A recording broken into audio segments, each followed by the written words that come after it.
Hi guys! Welcome back to my channel. So for today's video, ituturo ko sa inyo on how to schedule a post gamit ang iyong cellphone. Kaya make sure to watch this video.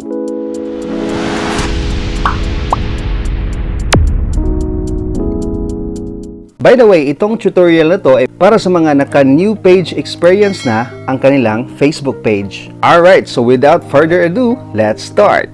Okay, so punta ka na sa iyong page na gusto mong mag-schedule ng post. Okay, click Pages.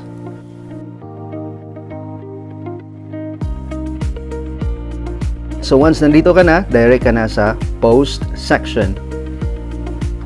Okay, what's on your mind? Okay, so pili ka na ng post na gusto mong i-post. For example, this one. So, syempre, lagay ka muna ng caption. Lagay ko, never give up. And then, after that, click mo tong next. So, mapupunta ka dito. Huwag mong i-click yung post. No? Huwag mong i-click yung post. Kasi yung tutorial natin is about how to schedule a post. Okay, as you can see, yung dot ay nasa post now. So, huwag dyan. Dito ka sa schedule for later. No? Schedule for later. Click mo yan. And then, may recommended times, no? Si Facebook kung anong best time para sa iyong page. But anyway, pwede kang pumili ng iyong specific date and time. So, i-click mo itong may tomorrow, no? I-click mo ito, guys. Itong part na to. And then, you can choose, no? You can choose what date and time mo ipopost. Okay, for example, October 18 ko ipopost. So, i-click ko lang itong 18. And click OK. You can choose your time. For example, gusto ko 7:30 p.m. Okay, so ito, click kong 7 and then ito 7:30, so nandito. Then it's up to you kung morning mo ipopost, i-schedule ang post or PM, no? Depende sa iyo.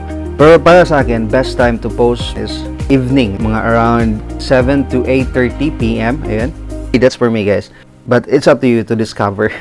Kasi iba-ibang yung page natin. And then, click mo itong OK. Then, i-click mo na yung post. So, ayun.